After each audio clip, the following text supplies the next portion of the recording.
Muy buenos días, de nuevo con ustedes a través de estos medios, y es una gran bendición volvernos a encontrar.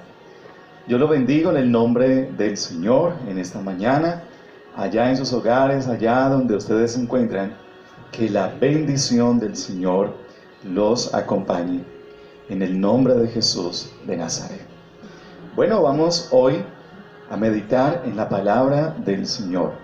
Hoy es el día del Señor y por supuesto vamos a hablar de ese día maravilloso que estamos recordando hoy. He titulado este mensaje La entrada triunfal, Domingo de Ramos. Para eso vamos a ir a las Escrituras, al Evangelio según San Juan, capítulo 12. Acompáñenme allá en este Evangelio y vamos a leer desde el versículo 9 hasta el verso 19. Dice la palabra del Señor, vamos a leer en el nombre del Padre y del Hijo y del Espíritu Santo. Gran multitud de los judíos supieron entonces que Él estaba allí y vinieron, no solamente por causa de Jesús, sino también para ver a Lázaro, a quien había resucitado de los muertos. Pero los principales sacerdotes acordaron dar muerte también a Lázaro, porque a causa de él muchos de los judíos se apartaban y creían en Jesús. El siguiente día, grandes multitudes que habían venido a la fiesta de Pascua, al oír que Jesús venía a Jerusalén, tomaron ramas de palmera y salieron a recibirle y clamaban: Hosana, bendito el que viene en el nombre del Señor, el Rey de Israel. Y halló Jesús un asnillo y montó sobre él, como está escrito: No temas, hija de Sión, he aquí tu rey viene montado sobre un pollino de asna. Estas cosas no las entendieron sus discípulos al principio, pero cuando Jesús fue glorificado, entonces acordaron de que estas cosas estaban escritas acerca de él y de que se las habían hecho. Y daba testimonio la gente que estaba con él cuando llamó a Lázaro del sepulcro y le resucitó de los muertos. Por lo cual también había venido la gente a recibirle, porque había oído que él había hecho esta señal.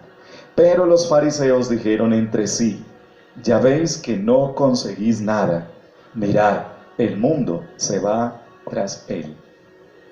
Bueno, vamos hoy a estudiar dos aspectos importantes acerca de la entrada triunfal de Jesús a Jerusalén. Precisamente hoy el mundo entero está celebrando el Domingo de Ramos y es una ocasión para reflexionar acerca de lo que esto significa para nosotros, cuál es el sentido que esto tiene en la palabra del Señor. Para eso vamos a mirar en primer lugar que la entrada triunfal de Jesús en Jerusalén nos dice que el Señor Jesucristo se sacrificó voluntariamente por nosotros. Eso es lo primero que vamos a destacar. Esa entrada triunfal de Jesús proclama que Él mismo entregó su vida por nosotros. Vamos a ubicarnos en el contexto de esta palabra, que está antecedida por un hecho importante del cual no vamos a hablar esta mañana: Jesús ungido en Betania, y otro hecho aún más importante que fue la resurrección de Lázaro. Pues bien, después de que Lázaro fuera resucitado por Jesús, esto lo encontramos en todo el capítulo 11, sucedieron varias cosas importantes que hoy hay que subrayar para entender la entrada triunfal de Jesús en Jerusalén. ¿Qué ocurrió después de la resurrección de Lázaro por parte de Jesús? Lo primero que ocurrió es que una multitud de judíos creyeron en Jesús. Una multitud de judíos que antes dudaban, que estaban indecisos o escépticos, ahora estaban creyendo que Jesús era el Mesías, el enviado de Dios. Esto lo vamos a leer en Juan 11:45. Dice la palabra de Dios. Entonces, muchos de los judíos que habían venido para acompañar a María y vieron lo que hizo Jesús, creyeron en él. Creyeron en el Señor Jesús. Y esto es lo que ocurrió en ese momento. Observemos la oración que Jesús hizo ante la tumba de Lázaro, porque este milagro de la resurrección de Lázaro justamente tenía ese propósito. Dice Juan 11, versos 41 y 42. Entonces quitaron la piedra de donde había sido puesto el muerto. Y Jesús, alzando los ojos a lo alto, dijo: Padre, gracias te doy por haberme oído. Yo sabía que siempre me oyes, pero lo dije por causa de la multitud que está alrededor, para que crean que tú me has enviado. Esa era la razón por la cual Lázaro resucitó. El objetivo era que creyeran que Jesucristo era el Mesías. Eso es un hecho importante porque estaba próximo a celebrarse la Pascua, una fiesta anual que conmemoraban los judíos, recordando la salida milagrosa por mano fuerte del Señor que ellos tuvieron de Egipto. Así que cada año una multitud de peregrinos acudía a la capital, a Jerusalén, para conmemorar esta fiesta. Lógicamente, muchos de esos judíos no creían que Jesús era el Mesías, pero con este hecho, ellos comenzaron a cambiar de actitud. Otro aspecto que ocurrió con la resurrección de Lázaro fue que las autoridades judías acordaron matar a Jesús. ¿Por qué querían matar a Jesús? Por las señales que hacía, como esta que fue resucitar a Lázaro, y por el hecho de que multitudes estaban creyendo en Jesús. Leamos en Juan 11:46. Pero algunos de ellos fueron a los fariseos y les dijeron lo que Jesús había hecho. Entonces los principales sacerdotes y los fariseos reunieron el concilio y dijeron: ¿qué haremos? Porque este hombre hace muchas señales. Si le dejamos así, todos creerán en él, y vendrán los romanos y destruirán nuestro lugar santo y nuestra nación. El versículo 53 dice: así que desde aquel día acordaron matarle. Esto fue una cuestión que se suscitó a raíz de los milagros que Jesús estaba realizando. Así que los judíos habían acordado matar a Jesús, en primer lugar porque temían perder ante un rival que era insuperable, ante los milagros que Jesús estaba haciendo, pero también temían que multitudes de seguidores se fueran con Jesús. Y por eso, desde ese día, acordaron esa conspiración de matar a Jesús. Además que el pasaje dice que temían cualquier represalia que pudieran tomar los romanos, las autoridades romanas. Otro elemento importante en el contexto es que después de que sucediera esto, Jesús se retiró, se aisló por unos días y se aisló voluntariamente, como lo dice Juan 11:54. Por tanto, Jesús ya no andaba abiertamente entre los judíos, sino que se alejó de allí a la región contigua al desierto, a una ciudad llamada Efraín, y se quedó allí con sus discípulos. Y estaba cerca la Pascua de los judíos, y muchos subieron de aquella región a Jerusalén antes de la Pascua para purificarse. Así que este es un tercer elemento, que Jesús se aisló unos días. ¿Y por qué lo hizo? Él no lo hizo porque tuviera miedo de los judíos o porque tuviera algún tipo de temor a morir. No lo hizo ciertamente por eso. Lo hizo para proclamar que su muerte era una muerte voluntaria y que esa muerte estaba en el calendario divino. No estaba en el plan de los hombres, en el calendario humano, sino que era un hecho que estaba desde antes de la fundación del mundo, como bien lo dice el apóstol Pedro. Quiero buscar este pasaje que está en Primera de Pedro, capítulo 1, verso 20. Como un cordero ya destinado desde antes de la fundación del mundo, pero manifestado en los postreros tiempos por amor de vosotros. Así que Jesús está cumpliendo la voluntad del Padre. Jesús está cumpliendo el propósito de Dios en el calendario del Señor. Muestra de ello es que Jesús, luego de que se aislara unos días, luego hace su aparición pública, que es lo que acabamos de leer, la entrada triunfal. ¿Y él por qué hace esa aparición pública rodeado de multitudes, sabiendo que habían acordado matarle y sabiendo que lo estaban buscando? ¿Por qué lo hizo? Porque Jesús sabía que él iba a Jerusalén a morir. Es decir, él iba a celebrar la Pascua. La Pascua que los judíos celebraban implicaba el sacrificio del Cordero Pascual. Jesús sabía que el Cordero de Pascua para esta ocasión única y definitiva era su propia vida, su propio cuerpo, su propia sangre. Era morir voluntariamente en sacrificio por el pecado del mundo, como bien nos lo dice el pasaje de Isaías, capítulo 53, verso 6. Todos nosotros nos descarriamos como ovejas, cada cual se apartó por su camino, mas Dios cargó en él el pecado de todos nosotros. Angustiado él y afligido, no abrió su boca. Como cordero fue llevado al matadero, y como oveja delante de sus trasquiladores, enmudeció y no abrió su boca.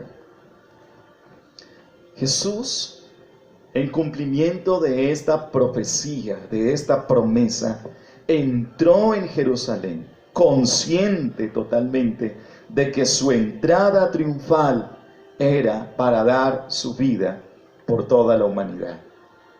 Entró sabiendo lo que allá le esperaba. Jesús se sacrificó voluntariamente, tomando nuestro lugar y otorgándonos perdón por la fe en su sangre. El libro o la carta de Filipenses, capítulo 2, verso 8 dice: y estando en la condición de hombre, se humilló a sí mismo, haciéndose obediente hasta la muerte y muerte de cruz. Así que la entrada triunfal que hoy domingo de Ramos celebra el mundo entero, nos dice que el Señor Jesucristo se sacrificó voluntariamente por nosotros. Jesús entregó su vida, como bien lo dice Juan capítulo 10, versos 17 y 18. Por eso me ama el Padre, porque yo pongo mi vida para volverla a tomar. Nadie me la quita, sino que yo de mí mismo la pongo. Tengo poder para ponerla y tengo poder para volverla a tomar. Este mandamiento recibí de mi Padre. Observen lo que dice Jesús.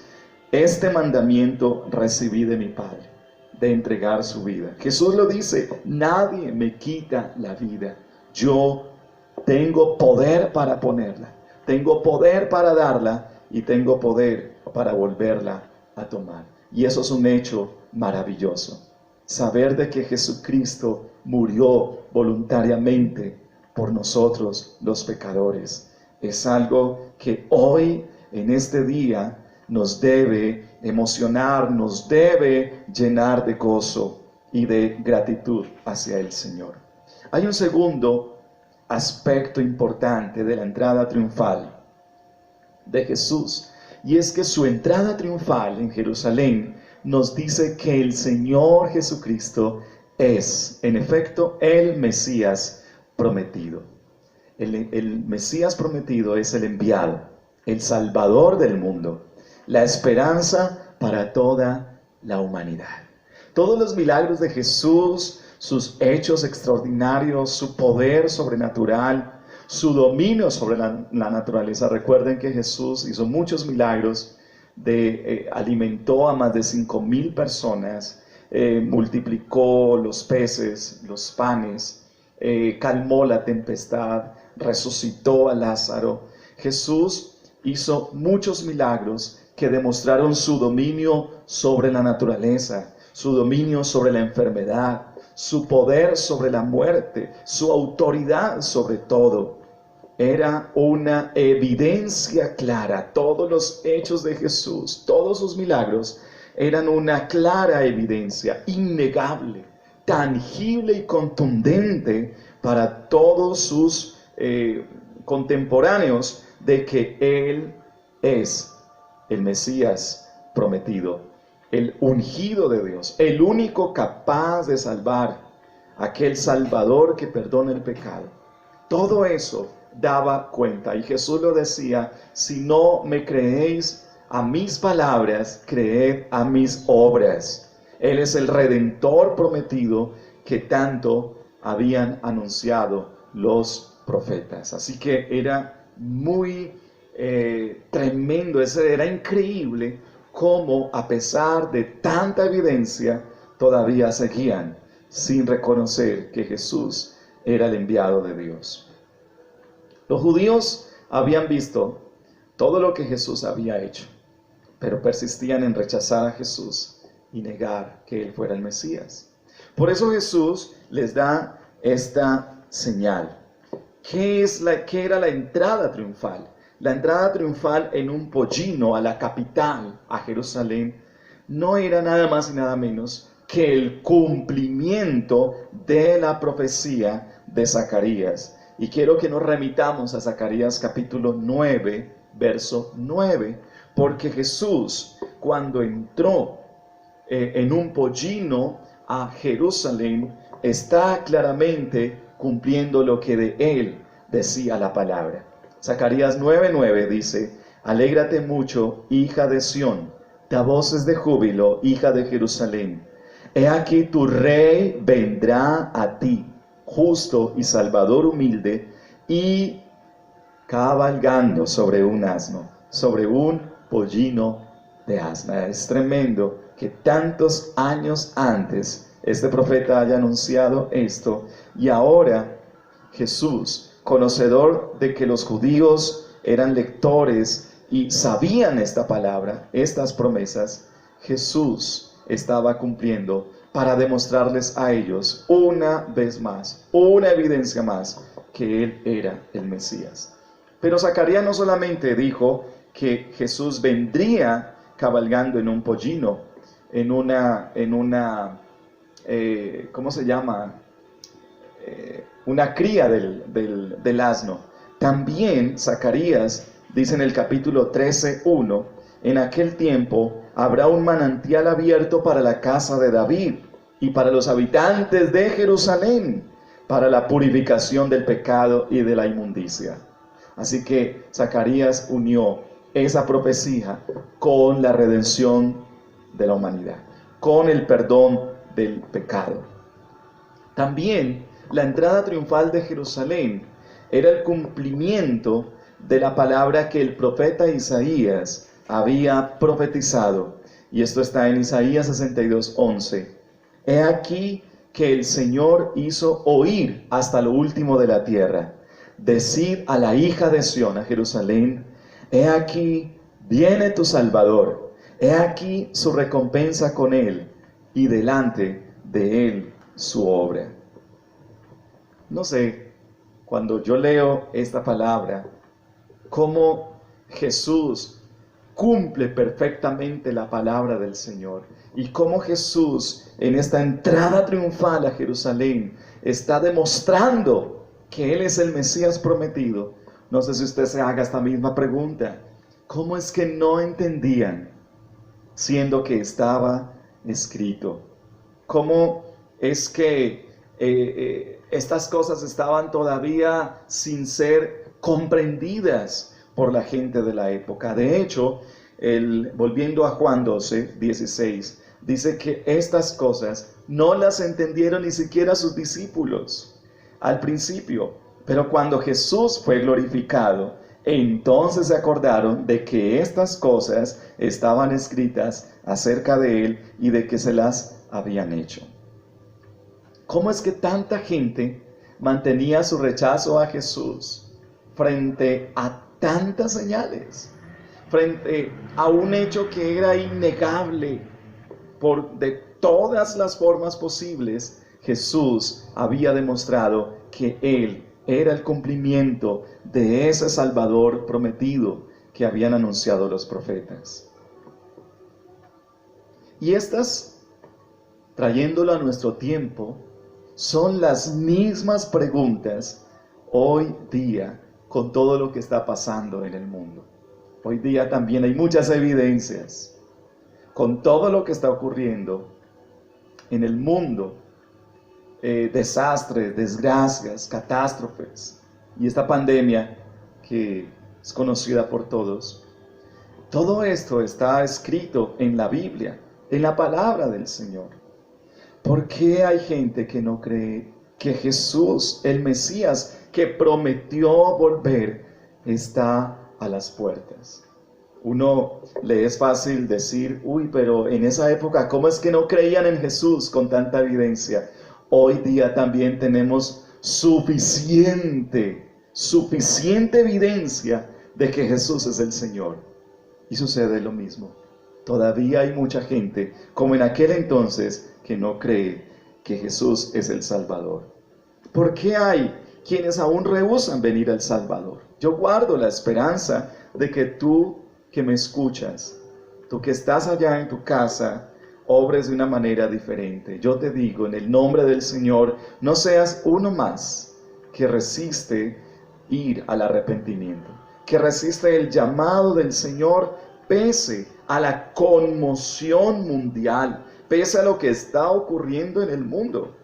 Hay evidencia suficiente, clara e innegable con todo lo que estamos viviendo y según las Escrituras, de que el Mesías se oye venir por segunda vez. Hace 2000 años entró en Jerusalén victorioso y ahora, 2000 años después, Él volverá otra vez. Él prometió que regresaría.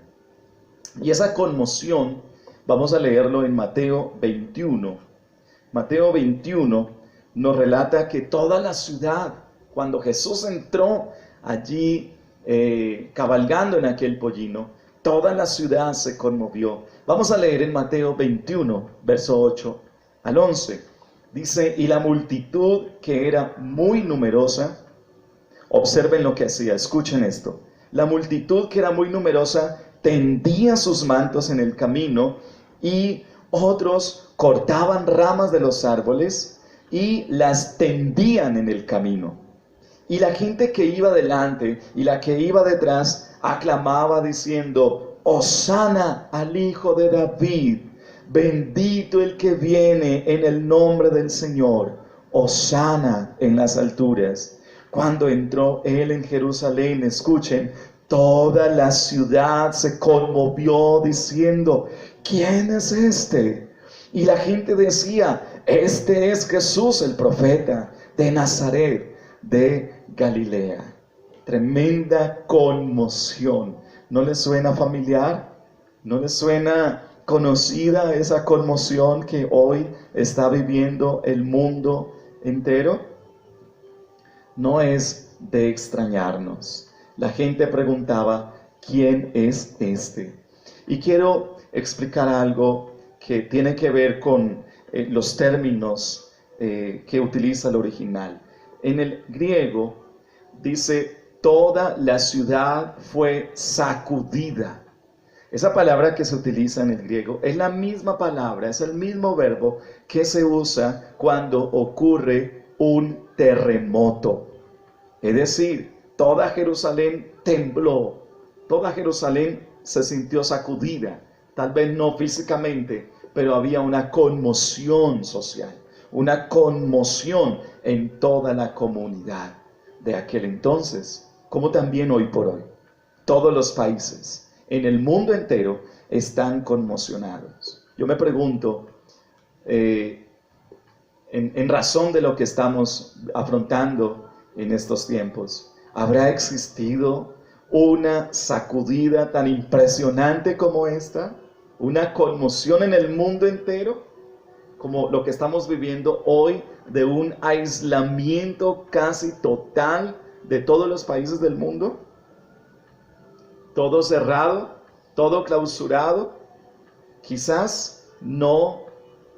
Yo considero que nunca había ocurrido en el mundo algo así, no por lo menos en un plano global, en un plano que abarcara toda la humanidad. Esto que estamos viviendo es una calamidad mundial. Y quiero decir, con profundo sentimiento y con profunda conmoción también en mi interior, que así como hace 2000 años Jesucristo entró en el mundo, conmocionó al mundo, hizo temblar hasta las profundidades del Seol, así también hoy, ahora, más de 2000 años después, ese mismo Jesús entrará con poder en este mundo, hará temblar la tierra. Él viene otra vez, ya no sobre un pollino, ya no para morir, ya no para ser rechazado. Ese Jesús viene como Rey de Reyes, viene como soberano, lleno de gloria y lleno de majestad, vestido de ropa teñida en sangre, como bien lo dice el apóstol Juan en Apocalipsis capítulo 19, versículo 11 en adelante. Escuchen esto allá en sus hogares, allá donde tú te encuentres, quizás en tu trabajo. Oye la palabra del Señor. Ese Jesús viene otra vez. Dice Apocalipsis 19, 11: entonces vi el cielo abierto, y he aquí un caballo blanco, y el que lo montaba se llamaba Fiel y Verdadero, y con justicia juzga y pelea. Sus ojos eran como llama de fuego, y había en su cabeza muchas diademas, y tenía un nombre escrito que ninguno conocía sino él mismo.